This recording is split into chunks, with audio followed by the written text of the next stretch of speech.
I'm worried about you. You weighed in this morning 354 pounds, and you've been in 340 to 350 range for a few years.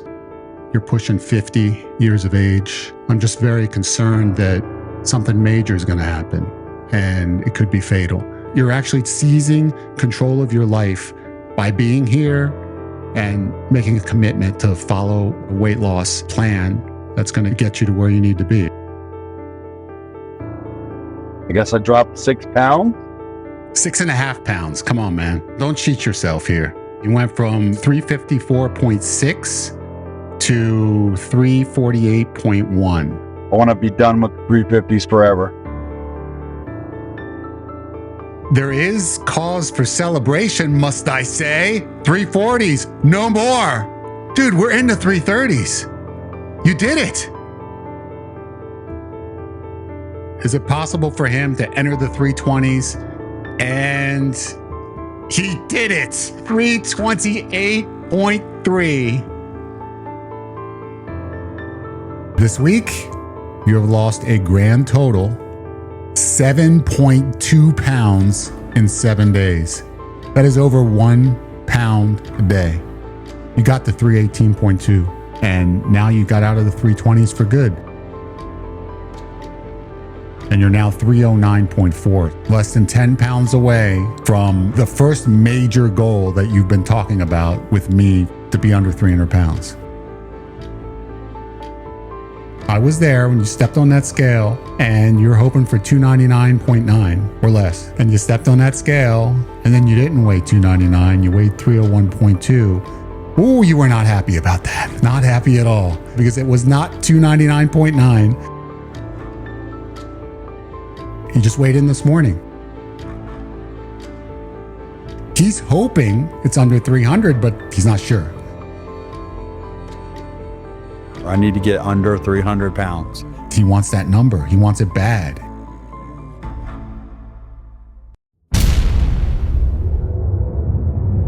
Everybody, please subscribe, because we're talking to a man who is achieving greatness. As of our last episode, he had reached 301.2 pounds from 354.6 pounds. An incredible weight loss. Literally transforming his body and his life. And extending his lifespan by many, many, many years. 301.2. He wanted 299. He wanted 299. That's the last weigh-in that he had, was 2.5 weeks ago. And at 301.2, he left my house, and he went home, and he spent 2.5 weeks at home. And loneliness is a trigger for him. You put him in a situation when he's by himself, with nothing to occupy most of his time. And it's a very dangerous scenario, because generally speaking, Jeff would turn to food in order to fill that gap, and lots of it.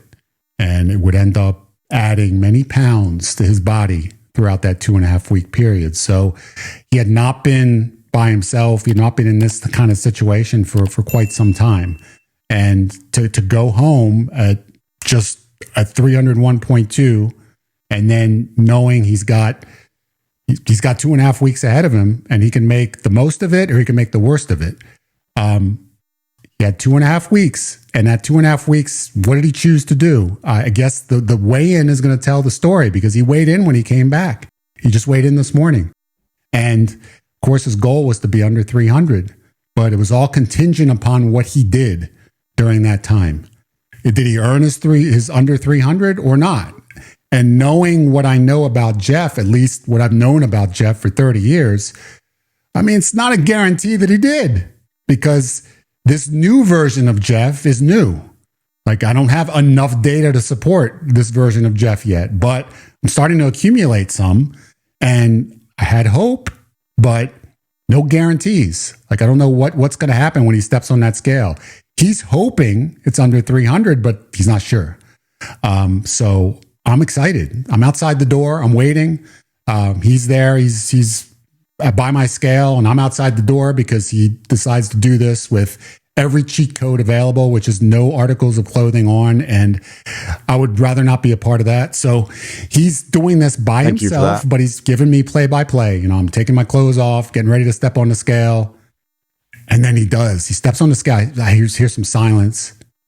And then he says, 296.2. 290. Think about this. He was gone by himself for 2.5 weeks. He lost 5 pounds from his last weigh-in. And he did this on his own. I wasn't there to support him, walk him through anything. He was all by himself, but he made the right choice. I mean, apparently made the right choices if he lost 5 pounds. So we're going to get into what he did during that time, but he's hit a milestone. I mean, people have to understand how important this is to Jeff. He has been talking about weighing under 300 pounds now for months and months. Talked about that being the pivotal number. It's like the number he wanted more than anything. He wanted to get under 300 because psychologically, it felt like victory to him. If he's under 300, like he's in the home stretch. His goal is 245, but just being under 300 is a huge achievement. That he means he's over halfway there, and it means he's out of the threes. And being in the threes psychologically to him was torture. So please tell me, Jeff, tell me how you feel. That's number one. Let's get started with after stepping on that scale and witnessing that number and letting it sink in. What was going through your mind and what was going through your body at the time? Satisfaction, gratitude, but yet not complacency. I'm still focused on the long-term goals, but I am very satisfied and to some degree proud of what I've accomplished to this point. But I know I've got more to do. I don't feel like it's daunting. It's just I'm in the middle of the road where I need to get to, and I'm excited about it. It's reinvigorating. Tell him how you're feeling right now. My life, man. You saved my life, dude. I'm under 300 for the rest of my life. For the rest of your life. Yeah. It ain't ever going over 300 again. Or over 299 again. Never, dude. Or over 296 for that matter. No, this is it, man. Turned it all around. I'm so proud of you. Thank you so much, dude. Such a blessing. This is a monumental moment. It really is. Yeah. I'm so happy that I get to be a part of it. So I get to actually watch your reaction. Such a blessing. Such a blessing. My life is different, dude. It's different. It's changed. Congratulations, man. Thank you. I'm so proud of all the effort you're putting forth. I really am. I love you, brother. I love you. Thank you. I'm charged up by it. I'm excited. And based on the circumstances you kind of just outlined, I'm more confident even than I was a couple weeks ago, because I did, have some unique circumstances over the last couple weeks. I spent more time alone than I have in quite some time. Working through some challenging circumstances personally, and had a lot of travel involved between multiple locations during that time, and a lot of alone time. And those two things have been, you've helped me identify those have been particularly death traps, really, when it comes to bad habits and food. And overall, I conquered it, man. I conquered it. I went on long trips without committing any crime, dude. I didn't need to indulge in carbs at all. And, a couple months ago, we were talking about cutting it back from close to 1,000 carbs on one trip. So, I had complete control of everything, and it feels amazing. It feels amazing. Wait a minute. Let's not gloss over that. Okay. What you just said. People need to understand that the two biggest triggers for Jeff when it comes to eating lots and lots of carbs, and therefore lots and lots of calories and lots of food, and gaining lots and lots of weight, is loneliness and stress. Okay. When he gets stressed out, wants to escape stress, grab some candy bars or whatever it may be. It could be any carb, but any carb that tastes good, make him feel good temporarily. Loneliness is the other trigger. When he's by himself, gets self-destructive when it comes to food because he's got nothing but time on his hands and he wants to fill the gap of loneliness, of a lack of connection with food. It works. It's one of the several addictions that work really well in filling the gap temporarily, but it has a dreadful consequence because you always have to pay on the back end.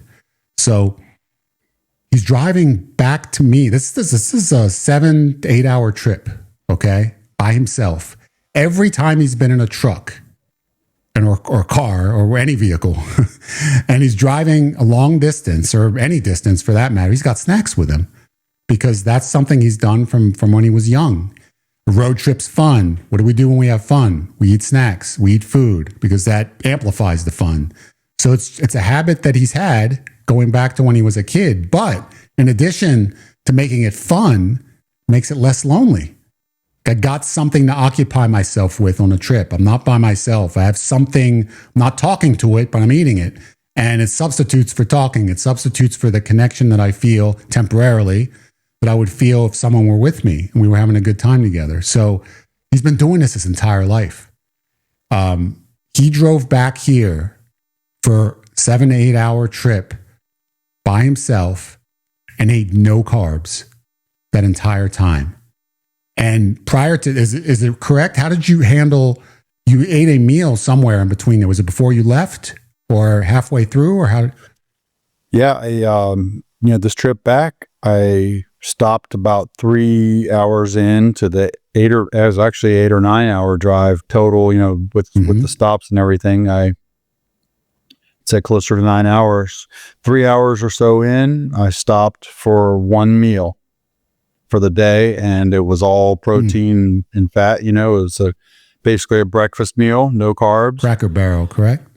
Yes, yeah. Put a plug in for Cracker Barrel, eggs, bacon. Yeah. Steak tips. Yes. hearty breakfast. I think I got 2 breakfasts worth of food in one meal, and I ate that, and my strategy the rest of the way, I filled with 2 24-ounce Diet Cokes, just nursed those throughout the rest of the trip. Occasionally put a sugar-free bubble gum in, and that was it, dude. Like, I was good. I knew where I was headed, and I had peace. I had love in my heart, dude. I'm good. I'm in a good place mentally and spiritually, and I don't need to rely on food anymore. I don't. And let me make it clear, when it comes to the diet soda, I'm not particularly a fan of them because who knows what the long-term consequences are of calorie-free drinks. But I feel as if using that as a crutch when you're trying to lose weight is far better than being obese. If you were to talk about whatever health consequences could possibly be associated with consuming artificial sweeteners long-term versus the consequences we know that are associated with being obese long-term, I'm gonna take the fact that I'm losing weight. If it takes something like this to be able to buy yourself some latitude, you do it, and that's not an issue at all. And in fact, if you consider what the alternative was, you came up to visit me just a few months ago. You ate 900 plus grams of carbs and 7,500 calories on the way to see me, okay? And on the way back, as stunning as that was when we totaled it up, I couldn't believe what the number was.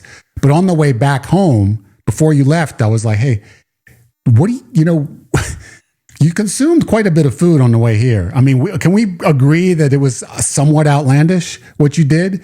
And I said, is there any way we can, I don't know, like modify that somehow on the way back? And you're like, well, there's no way. Like, I can't not have carbs. Like, I can't not snack on the way home. It's like, I'll do my best to cut it in half. So, wow, very generous of you to accept only 450 grams of carbs instead of 900. I mean, that's progress. I give you that. That's excellent progress. So I accept 100%, dude. I'm all in. So think about this. He went from 900 grams of carbs on the way to 450 plus. I mean, I don't know what it ended up being on the way back, but he was aiming for half, and he definitely took advantage of that. To this time, which is about 2.5 months after that incident, 0 grams of carbs on the way back to visit me. The whole day. 0. Not just the drive, the whole day. 0. That, I mean, people need to understand how huge an accomplishment that is. I want you to go into and explain to people why you were able to do that. Why? Like what? Because people they're watching, they're like, okay, that's great. That's great. You went back home and consumed no carbs. You used to consume 900 grams of carbs. Like it's a total turnaround. But how did you do it? Because they may be in the same situation and wondering, for them, it feels insurmountable that they're able to actually get inside a car and take a long trip and not have snacks that they're consuming along the way. How did you get from that 900 grams of carbs to 0 grams of carbs? There was a process to it. I can't say that it was something that I specifically set out to do when it started the process, but you helped me identify roughly 2 months ago that was a huge challenge for me. And like I wasn't even really conscious of it, even though I just by happenstance told you that I indulged like a maniac that day driving here. And that opened the door, and you helped me identify first. That was the biggest thing. You pointed out that, you asked a couple more questions and figured out like, hey, this is really a thing for you, man. Like, and at first I was reluctant to let go, but I think I did accept the challenge of reducing to some level on the way back from that trip. And we did, I cut it in half, right? From the ridiculousness to ridiculous in half, which is still ridiculous. Very reasonable 450 on the way back home. Yeah, yes. I know, fair allowance. So, but, there was a number of factors leading into this particular drive too. And also the skills that I have honed in this time that I've been, staying with you for a period of weeks, and I've really gotten after the weight loss. I've learned about myself that I am capable of sustaining myself with as little as 1 meal a day and no carbs for days at a time, a week at a time, probably more. I haven't put that to the test much more than a week, but I've learned that. So, that's taken an element of concern or anxiety or fear out of the equation. And, going in, we weighed that morning, and I was disappointed. I was disappointed at the weigh-in just because I was really hoping to break under 300 that morning. I thought there was reason to believe I could make that happen that morning.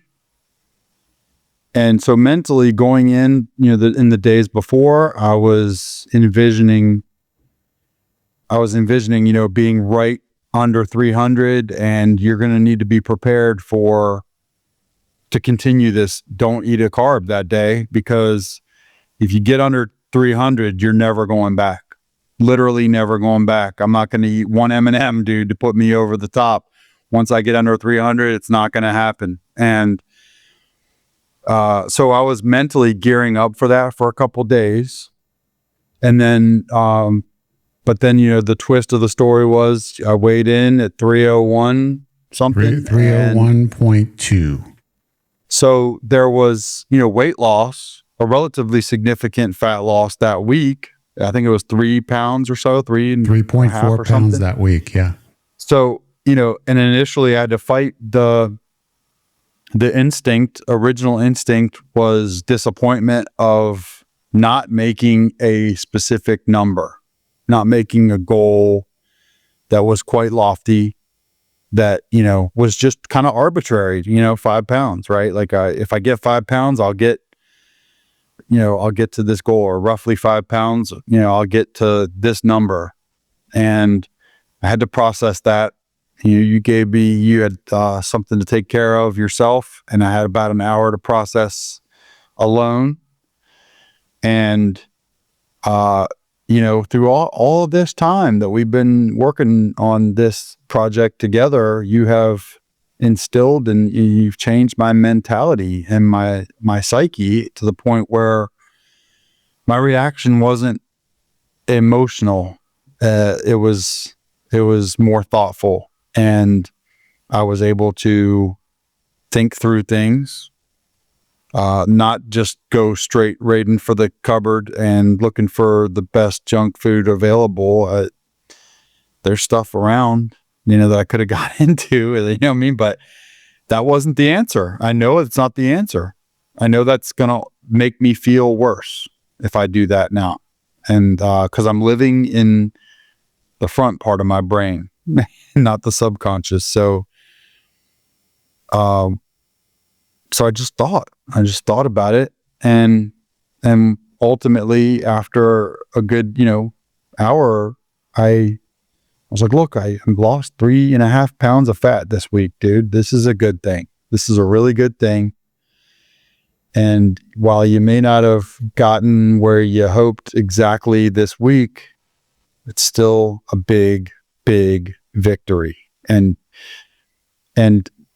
not only that, but I was within striking distance of making that sub 300 a reality for the first time in a decade.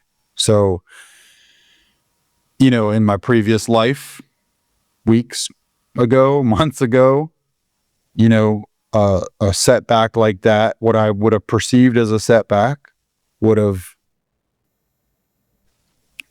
potentially likely resulted in a flip in behavior and set me in the wrong direction, with poor choices, especially going into a drive, going into time alone, especially of significant length. But I had geared myself up mentally for the discipline that was required to maintain being under 300 pounds. So I had to marry up those two between, the setback, the perceived setback for a period of time. Once I got past that and just realized, look, this was a good week. This was a good week. It was a success. And if you have another success like that over the next period of time, you're going to actually be under 300 pounds. So you can lose your mind and do something stupid and really sabotage yourself, or you can keep grinding and make the progress you're looking for. And it's within 1.5 pounds away. Like, you're right there. So, you helped me. We went out for a hearty breakfast that morning before I took my journey, and I got off to a good start, and I didn't need to indulge because I was mentally prepared. And it's not just something that just happens spur of the moment. It's become a matter of, the conscious mind taking over, and the discipline that has been, increasingly become a routine over the course of this period of time. And I don't think most people would need the amount of time that I've needed to do this if they really put the effort in. But we've gone through a lot of different stuff over the weeks and months to get here.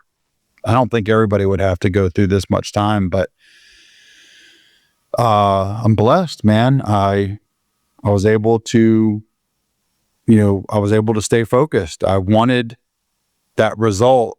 I had a setback in not getting it at that time, but I realized the value of taking a daily approach and winning one day at a time, winning 1 week at a time. Even though I didn't win as big as I wanted to that week, and I didn't make the mark that I was preoccupied with, I kicked the shit out of that week. I lost 3.5 pounds of fat. So you do that one more time and you're good. You got it. You got what you want. You're under 300 for the first time in a decade. So I was able to make up in my mind that that's what's going to happen. When I come back here, I want to do everything I can to make it under there by the time I come back in a week or two. And I was able to do it, man. It started with the drive. I had to prove to myself that drive could be done. An 8-9 hour drive could happen without indulgence. And so, I had to be strategic. I got, a iced coffee drink and, stuff like that to just kind of pass. Cause there is an element, it sounds, to me, it sounded silly when you brought this up at first, but it's like when you're alone, it's almost like that treat is a comfort. It's almost like company. And it sounded silly to me at first, but it really is a thing. And so, yeah, I, halfway through the trip, I grabbed one of those when I'm stopping for gas, and it worked. It worked. And I was determined. And I had the wherewithal. I had the discipline that has, really been cultivated in the last month. Spending time with you, processing the things that I needed to process as far as changes that need to be made in my mentality, discipline in my routines. And it's just, it happened, and it wasn't even, I wouldn't even use the word hard. It was a challenge, but I was up to the challenge and I conquered it, man. And same thing on the way home. We're way back here, roughly 2 weeks later, I come back here yesterday and didn't touch a carb, didn't touch one. And it's a matter of, if I'm going to indulge and enjoy a treat, or, a day of treats, or a weekend of treats, that's going to be a decision that I make, as opposed to just, impulsivity, which was a big part of my problem. I feel like that was a big part of my problem, was just, reacting, emotion, circumstances that aren't in my control, letting those things control me, right? Like stress at work, or a challenging situation somewhere else that caused me to be stressed. And then, well, what do I go to? And you've helped me get to the point over these last couple, months in particular. You've helped me get to the point where I've identified and conquered the fact that is not the answer. That's not going to solve my empty space, if you will. There's other places I need to go to fill the gap in my heart, dude. When you're alone, or if you could be with people and feel alone. And when you feel alone, that's, I'm sure other people experience the same thing. And that's when they gravitate towards their addiction, whether it's food or something else. And, I've identified the sources that fill the gap for me that are healthier than food. And it's love. It's love. I need love. I need to feel love. And, you can have love with you and not feel it. And I think that's what I've experienced a lot. I've been in the presence of love without feeling it. And, some of that goes back to things we've talked about in other episodes here. But now I feel everything, and good, bad, and everything in between. And I'm feeling the love, from you. I'm feeling the love from above. And if I get lonely on a trip, man, I'm gonna tune into my Bible in a year. I'm gonna tune into some other stuff, and I'm gonna have, I know you don't necessarily diagnose or tell people prescribe this, but the sugar-free drink, I'm gonna be okay with that. That's gonna fill me up. I literally was empty here, and that caused me to go to filling the belly with crappy food. That was the answer, and it's not. I know that's not the answer now, and I'm in control here. I'm in control here. I'm in charge, not my subconscious. I'm present, and I'm making the decision when I have my fun time and when I'm on task. And I was on task, and it was a challenge. I took it as a challenge. I'm going to win this trip. I'm going to win this trip. And to be honest, when I stepped on the scale today, I was slightly nervous because that last weigh-in was a bit of a disappointment. Even though it was a win, it was a bit of a disappointment. So I didn't know exactly what to expect. I knew I had exercised pretty strong discipline during that roughly 2-week period in between visits. But I was really hoping to get under 300 this time as well.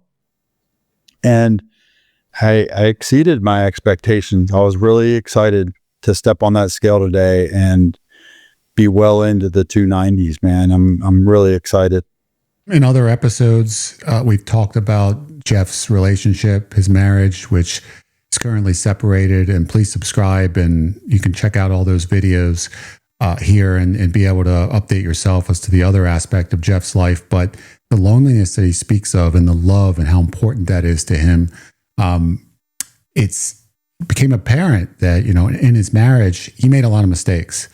And we talk about that in these other episodes. We talk about him growing up as a nearly 50-year-old man now, and the process he's going through to account for his mistakes and to make up for those and to travel down a different path. And he's growing. He's growing tremendously in so many different ways, emotionally and mentally, spiritually.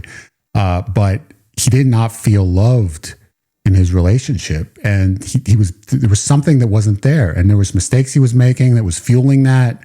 And there was, just on both ends, he didn't feel like he was being appreciated as a human being. So our connection has always been strong, like from going back 30 years, very strong connection. Brothers, between man, the two we're of us. brothers. And close, we have no problem telling each other how much we love one another, how much we care about one another, have no problem complimenting each other for all of our strengths, have no problem being honest with each other when we both need to hear something that's constructive. But we do so in a respectful way. So when I tell him something, if I point out something to him that I find problematic, he knows that he's not going to be losing my love. My love is not contingent on him being a perfect human being. My love on him is contingent about knowing his heart, knowing that he's a good person, knowing that he is a caring human being, knowing that he also is a human being that makes mistakes like we all do. But the fact that he has the knowledge that my love is not going to be yanked away from him. If I bring up something that I feel that he should work on or I feel that's problematic, he listens to me, and with an open mind, he has the humility to be able to absorb that because he doesn't feel threatened. He doesn't feel like I'm attacking him. He feels as if I'm loving him. He feels as if I'm looking out for his best interest. So a lot of people who need to lose weight, a lot of people who need to quit drugs, a lot of people who need to turn their life around, whatever their weakness happens to be, they're missing connection. They're missing that love. They're missing that piece of the puzzle that all of us need. And they may not even be aware that they're missing it. They may not even know it because if they've never had it, how can you know that you're missing that, even though we're designed for it? So, but we can't get away from our purpose in this world, regardless of how we try and run and hide. We will try to fill that with something else. If we don't have connection, if we don't have love, if we're not able to exchange love with somebody, authentic love that's built upon trust and mutual respect, we're going to go out searching for it in destructive ways, whether it's food addiction, sex addiction, gambling, shopping, whatever it may be. Anyone knows what the list of addictions are. They go on and on and on. But whatever it is that a person's addicted to, they're trying to make up for a lack of connection. And it just so happens that the two of us have a strong connection, and we have for 30 years. And he came to me at his most vulnerable time, and I was able to help put him back together again through not only guidance, because I do have the ability to give good guidance and good coaching, good recommendations that do work, but the fact that I love this guy, the fact that I'm there for him through everything, the fact that I truly care enough about him to listen to him, to be there when he talks, to listen to all of his needs, all of his wants, all of his desires, all of his fears, whatever it may be, not judge him on that, give him constructive feedback, and then love him and compliment him on the things he does well. And he does lots of things well, but he needs to hear the good and he needs to hear the bad. You can't just have one side of the equation, because if you're just telling one side of the equation, you're spoiling. If you just tell the bad side of the equation, you're abusing. Neither of them are any good. You got to be honest, but you got to be loving. And we have that kind of relationship where he feels like he's getting affirmation for the things he does well. When he does something that he should do, or he does something, better than he did before, I point that out. I go out of my way to point it out because I want him to know that he's making progress. I want him to know that I appreciate the things that he's doing. And it goes a long way with him. It makes him feel connected. It makes him feel respected. And that was as pivotal to his weight loss as anything in regards to the food that he ate and the exercise that he did to get here. Am I right? Yeah. Yeah. I mean, having somebody who I want to make the point that, you can have love around you, but if you don't feel it, that matters. So you got to be present. You got to be in the right frame of mind to feel emotion, good and bad. But yeah, I've always felt the connection with us as brothers, and that enabled me. And through the recent developments in my life, like, we've gotten me to a different place where I'm feeling different emotions that I didn't, blocked out, and being closer in tune with that feeling and feeling of love from you and the reinforcement that comes with it is motivating.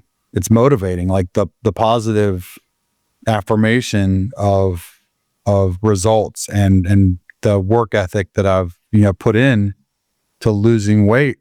You've reinforced it, and I'm presently absorbing it. I'm hearing it, I'm feeling it, and it's motivating. And then I'm seeing the results afterwards, and that motivates. So it's like, it's just the wheel keeps turning, man, in a good way. And it can go one way or the other. If I didn't have this level of support to get me going, it probably wouldn't be near where we're at right now. But, we started this, and now it's every week I'm getting more and more to the point where it's internal.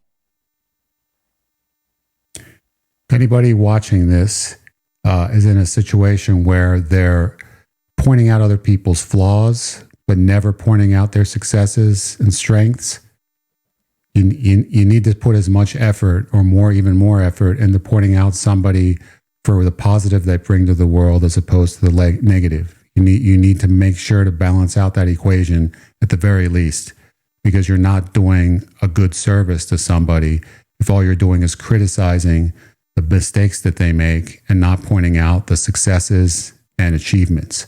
You have to change your attitude towards that. And if you're in a situation where you're on the receiving end of somebody who's constantly criticizing you and not giving you any positivity for the things that you do well, that person needs help. And you need to realize that they need help, and you need to tackle that situation, because it's dragging you down. It's causing you to feel bad about yourself. It's robbing you the ability to have any self-love if all you hear is criticism everywhere you turn. So people that are listening need to understand that, because you could very well be surrounded by somebody who's just constantly pointing out your flaws, and it makes you feel like you don't have a place in this world. And what do you do as a result? You turn to food. You turn to shopping. You turn to drugs. You turn to alcohol. What choice do you have? It's the only thing that fills up that hole. You got to fill up that hole in a constructive way. You need to get with somebody to be able, if it's a relationship or if it's a situation with a parent or a situation with a friend, you got to directly hit that head on to be able to try and solve that problem. The other person needs to understand that they're doing you a disservice by ripping you apart, but never building you up. They need to understand that in order to be able to do something about it. And if they refuse to do something about it, then you have to try and determine whether or not that relationship is worth being in, regardless of what kind of relationship it is, because you have to surround yourself with somebody who's willing and capable of loving you, so that way you can become your best, because that brings out the best. That will bring out the best in anyone if it's done with authenticity. Yeah. I guess I need, to finish the point. And that is, the support, the level of bonding that we do, and just, your shared interest, genuine interest in my success with this and everything makes a lot of difference. To have somebody as a partner, so to speak, with weight loss or any addiction, breaking an addiction, I feel like is a big deal. It's accountability is one part of it, a big part of it. But like the celebration of it as well, just even in just genuine affirmation and positive, kind words and recognition, and you're looking better, man. You're looking better. That those things make a big difference for me, and I'm sure other people too. Like it's a big deal. And if you don't get that positive, that degree of positive reinforcement, you could, and you don't have the right mindset, then you could make a great stride in weight loss. And then I've done it before. I've lost 50 pounds before, about a decade ago, and it came back, and part of this process, I'm getting stronger mentally than I've ever been, and I'm prepared independently to keep this off. I know that it's never going to go back where it was. I know it. And I could have thought it before, but I didn't know it. And now I know it. And it's very empowering. Everything that we've gone through and everything that you've helped me develop, skills with, food, but also mentally, and flipping my mind from living in my subconscious emotional state to my conscious mental taking over. Those things are priceless. And once you have control, you're never going to let go. And I want that for everybody. I want to help them get there. And, in my case too, I've also grown. You hit me with that humility, right away when my separation happened. You hit me right in the face with you got to humble yourself. And that really has been a life changer too. And humble myself. And it's helped me acknowledge things in my life that I didn't care to acknowledge before, or would refuse to acknowledge before. And it's also really helped me develop a closer relationship with God. And all those things combined, that fills the holes, man. I'm not hiding from anything anymore. I'm living in reality 100%. People made mistakes. I'm going to make mistakes, and I'll own them. And you just move on, and you try to grow from them, and you learn from them. And but I'm tuning out negative, and I'm really just intentionally blocking out, in a good way, negative sources of media, negative relationships, and just absorbing the positive that's out there. And I'm chasing God, and those things are filling my heart. And I'm focusing on the relationships that provide me the most love, and all that combined is filling my soul, which is reducing the reliance on anything else. I don't need the things that my physical body thought it needed. It wasn't even like I was conscious of these things before. We've been through this, but like I wasn't even conscious of the link between the two, but strong link between feeling an emptiness or lack of something, but you're walking around life not even knowing you feel empty. You're just numbing yourself, and you don't even know why you're numbing yourself, but you may not even know that you're numbing yourself, And so, but once you're aware of it, once you made me aware of it, that was the first thing. And then I was able to attack it. And, you're the coach of the year, bro. You're the coach of the year, dude. You got me doing something that when we started this, I couldn't see this.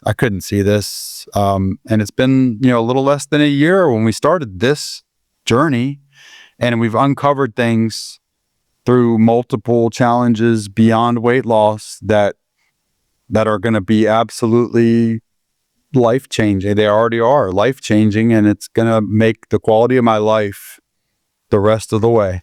My second half of my life is going to be a much better quality of life for all these reasons. Well, speaking of relationships and chasing God, 2.5 weeks ago, before you left, you were a little bit dejected over weighing in at 301.2 as opposed to 299.9. And I told you, whether you weigh 301.2 or 299.2, no one at home is going to notice. You go home and no one's going to notice the difference between those two numbers. Right. You're looking at a number on a scale and you've set some expectation that it's got to be this versus that. But you lost 3.4 pounds. That's a huge weight loss for a week. If you consistently do that, you lose 15 pounds a month. You're losing weight fast. That's excellent progress. You wanted a little bit more so you could be under 300. No one's going to know. You went home. You said that, that makes sense. That's true. You went home, and what happens? What happens when you go back? Somebody you hadn't seen in a while is like, whoa, what's going on with you? Like, you're looking good. You lost a lot of weight. And then guess what they did next? They asked you for help. They asked you and you offered yourself up to be a coach, to be an accountability partner to a lady who wants to lose weight. And think about this. You went back concerned over the 301.2 versus 299.9. The moment you went back, somebody saw the real progress that you achieved, not the 299 versus the 301. They saw the dramatic 50 plus pound weight loss that you had achieved. And they were like, whoa, this is great, dude. This is amazing. What did you do? How do I do it? And what are you doing now? You're mentoring this person and trying to help them to walk in your footsteps. And this was literally dropped upon you unexpectedly when you went back as a gift on your doorstep. Yeah, it is a gift. This is what I want to do, man. I want to help anybody who wants help. I want to do what you're doing for me on any level that I'm capable of doing. And it's God's work, man. You're doing God's work with me. Anybody who sees and hears this, they're seeing it, they're witnessing it, and maybe hopefully some of them are benefiting themselves from our talks. And like anybody, I want to help. I want to help people do what I'm doing and maybe get there faster because, I've lived it. You have walked me through and the pace you've gotten me here, I feel like is just absolutely warp speed with what had to be done for me. But, maybe other people don't need the same amount of time. I don't know. It's probably just different for everybody. But the mental is the whole start of everything. And you can't be afraid of the mental because it's definitely the scariest part is to acknowledge and accept the fact that you've got work to do on your mind. But once you get there, it flips the script, man. Once you just accept it and acknowledge it and address it, it's over. Ball game. You win. You will win. I'm winning. And I'm right now, I was down 31-0. I'm coming back. I'm down 31-14 right now. I put a touchdown 2 on the board. I'm going to win this game. I'm calling it right now, dude. Like, I'm going to win 35-31 at least. I'm going to win. I'm a football guy, so I use these football analogies, but I'm going to win. It's not even a question. It's just a matter of time. And, the weigh-in, and, the last point I should probably make today is the weigh-in being a slight disappointment, coming to grips with that. We've talked about this, off camera, but, it was a lesson and a challenge at the same time, and a test. And, the lesson for me to take away from that was, don't put too much stock on arbitrary numbers, and just embrace the process day by day and week by week. Don't get preoccupied with a number. Don't get preoccupied with, did I make this number or not? Just win the week. And if the scale is kinder one week than another, it's probably going to happen that way. You may do everything the same one week and it may show up one number. The next week you may do everything exactly the same and it might show up a different number that's not quite as awesome, but you're still going in the right direction. Appreciate that. Keep going, stay with it. Just appreciate the process of what you're doing, and stick with it. Be persistent. And then, the test was, the drives and the time away. And I passed that test. And with those two things, conquering those two things, I have ultimate confidence that when I'm, in any situation moving forward, it's going to be the win, dude. I'm going to win. I'm ready to go. Yeah, I think people need to realize that, week to week weight loss, you should be losing weight every week if you're following an effective plan. Every week should show some sort of result on the scale, but every week is not going to mimic the week prior. You could follow the exact same plan. One week could be a pound, another week could be 2 pounds, one week could be 3 pounds. It's not going to be consistent every single week, but as long as you're losing weight, you're headed down the right path. Stay consistent with it. If you're losing it slowly, like under a pound a week, and you want to accelerate that, you increase the amount of exercise that you're doing if you have the capacity to do that, or you modify the diet in such a way where you have less carbs. If you're already eating no carb, then just make sure that you're not overdoing it on the amount of fat. But usually if you're doing no carb, you'll probably be in good shape to lose a couple pounds a week pretty consistently, as long as you're doing a little bit of exercise along with that. So, I mean, it really is it's a continual process as long as you do what you're supposed to do, but every week is not going to mimic the week prior. You can't just set in stone, say, I'm going to lose 5 pounds a week, 4 pounds a week. One week could be the 3.4 that you got. The next week could be 6 pounds. I mean, you just don't know exactly, because there's water weight, there's fluctuations when it comes to moving your bowels and urination, everything. Just so many factors of your body retaining water. Do you have more sodium than you had the week prior? Retaining more water means you're going to weigh a couple pounds more. I mean, there's no way to be able to quantify it exactly, but ultimately every week, as long as you're doing what you should be doing, every week should be lower than the last week. You should be making progress on that scale weekly, once a week, not, you try weigh yourself more than once a week, you're in for trouble. Yes. But if you do it once a week, same day of the week, in the morning, after you've used the restroom, after you've emptied yourself of everything, you step on that scale, the same clothes or lack of clothes that you had the last week, make everything consistent every single weigh-in, and you'll be able, if you're doing what you should be doing, if the plan is effective, you should be losing weight weekly. If you're losing weight weekly, you're getting closer to your goal. That's it. I mean, yeah, don't put any more specific expectation on yourself. That is a recipe for disappointment that you don't need to feel. You don't need to feel that disappointment. You should be proud every week you step on that scale and you're making progress. I mean, this last 2 weeks is a big a big example of that, because in a previous life, I could have easily gained 8 to 10 pounds in that period of time. Easy. I lost 5 pounds in 2 weeks and under tough circumstances for me.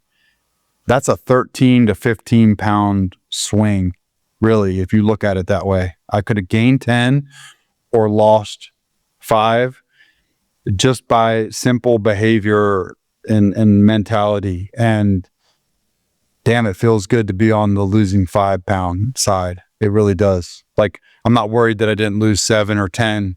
I freaking lost 5 pounds and I broke the threshold that I've been looking forward to for a long time. I'm under 300 and I'm never going back. We're going to compare. This is something that you asked me to do, so I'm going to do it right now. Live on the air. I haven't done it yet.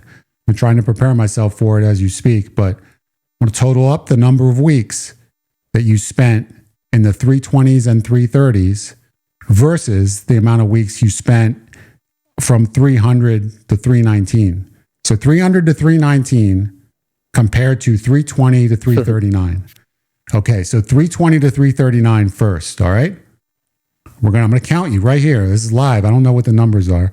1, 2, 3, 4, 5, 6, 7, 8, 9, 10, 11, 12, 13, 14, 15, 16, 17, 18, 19, 20. 21, 22, 23, 24, 25, 26, 27, 28, 29, 30, 31, 32, 33. 33 weeks. Stop. 33 weeks you spent between 320 and 339. Are you kidding me? 33 weeks. Okay. Oh my So, gosh. how many weeks did you spend between 300 and 319? 1, 2, 3, 4, 5, 6, 7, 8. 8. 8. 33 versus 8. What does this mean? The first part of this journey, the first 3/4 of this journey, you were getting into the groove, you were learning, you were starting to build some habits, but mentally, we haven't done the work yet. We had not done the work. You arrived to me to stay with me as a result of the separation. In order, because you wanted to come and you wanted to talk and you wanted to bond and you wanted to find out what your next steps are. That's when the true healing started to take place. And what happened as a consequence of that? 33 weeks versus 8 weeks.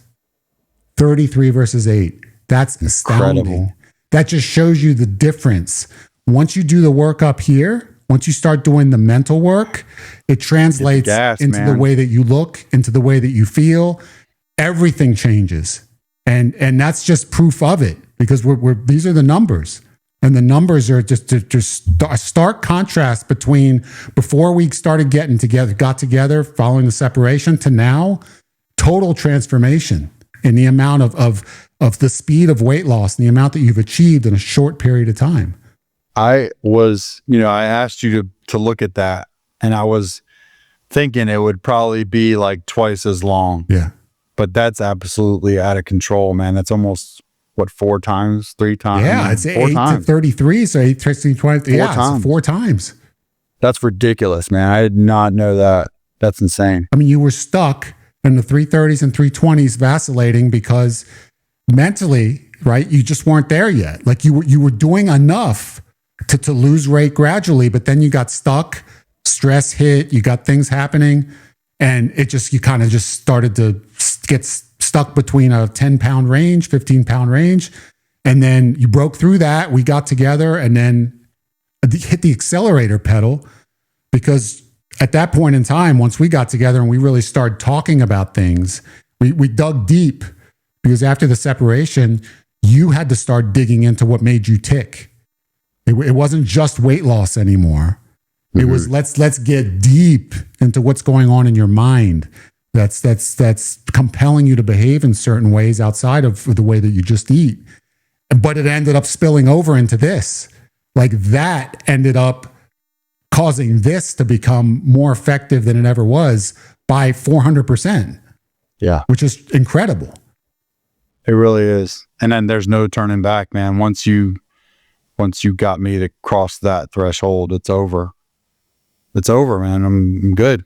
I'm gonna, the intensity is here to stay, and it's going to end up with the desired result. It's just a matter of time. The body just has to catch up with the mind. It's only a matter of time, but the mind's not going to shift anymore, dude. It's only getting stronger every day. I can tell. I see it. And thank you. And the exercise I do is only getting easier every day. The discipline I'm having with the food choices it's only getting easier every day. So it's all downhill. It's easier every day from here. We were talking earlier about people who need love and support. They need somebody who's by their side as they're trying to connect and escape the confines of addiction. And if anybody out there, because there's a lot of people out there, they don't have that support mechanism, let us know, because we'll bring you on, and you can talk with me and Jeff and about your situation, and you can have accountability here. You can have support through us, because we do want to help other people to achieve what Jeff is achieving. And Jeff wants to help other people through what he's learned. And look, he's a living example of what's possible, because this man is turning his entire life around, and he's doing it in front of the entire world. And it's something that people need to take to heart. It's possible. I mean, he's doing it. So, but you need to have that support. You need to have people who are there who care. And so if people need help, just let us know. We'll consider bringing you on to have conversations with us here, because I know he has a passion for it. I certainly have a passion for it. And we would love for people who need that support, who are willing to do the work, who are willing to open themselves up to the truth and to make some changes in their life. Those people who are willing, they just need that support and they need that guidance. This is the place to be. It's not easy to get to face some challenges mentally. It's not easy, but if you want it bad enough and you're ready to do it, I'm all the way in, dude. I'll love you like we've been best friends for 10 years, and I will talk to you. It doesn't matter, because I want to help. I want to help anybody who wants to help, because you deserve this, man. You deserve what I've got in my heart right now. You deserve what I've got as far as the determination, the love for yourself. You deserve it. I couldn't agree more. You're 100% correct. So anybody that wants that, just let us know. Just contact us. You can put a comment below, or you can go to the IncrediBody.com website, and you can go to the contact page and just tell me your story, and we'll consider bringing you on to have a conversation with us. Look, man, I'm so proud of you. You've made an incredible achievement today, stepping on that scale, being under 300 pounds, knowing that you're never going to be above 299 ever again, or 296. Like, it's over. It's done. It's like the 300s are in your rearview mirror, and you're never going to revisit that again. And I'm so proud of you. I know how happy you are. I know how just elated to step on that scale and see that number finally, knowing that it's never going to go back. And I know I can feel your excitement and enthusiasm, and I feel the same level of that for you. I really do. I know you do. I know. And that's what helped so much, man. But I'm so determined. It was a bigger deal even than I thought it was going in and beforehand. Stepping on there, seeing that the threes are gone is a bigger deal for me, and I'm over halfway to my goal, my long-term goal. It's a bigger deal than I even recognized a couple weeks ago, man. It's a bigger deal. And that just fuels it even more, man. Every time you make progress, appreciate yourself, appreciate what you're accomplishing, and don't diminish at all what you're doing, man. It's work, it's sacrifice on some level, but it gets easier and easier, and you get more motivated every week. You can actually accept that you're doing great. You're doing great by just knocking it away 1 pound at a time, 2 pounds at a time. You're killing it, man. You're slaying the beast. You're doing it. You're right. You're 100% correct. You've gained so much wisdom because you've opened yourself up to the truth. You've been humble enough to accept it. And I just appreciate that so much about you. Anybody who's watching, please, like I say, let us know if you want to come on, and we'll consider it, and subscribe and continue to follow the story, because we aren't done with Jeff yet. we've just got a long way to go. We've just begun, but the man is making incredible progress, and people can learn from this. They truly, number one, they can get inspired. They can get two, they can get educated, and three, they can learn by following in your footsteps. They can learn exactly how to transform their entire life, not just their body, but also their mind. That's where it all begins. If I can do it, anybody can do it. Let's do it together, man. I want to help. I love you, brother.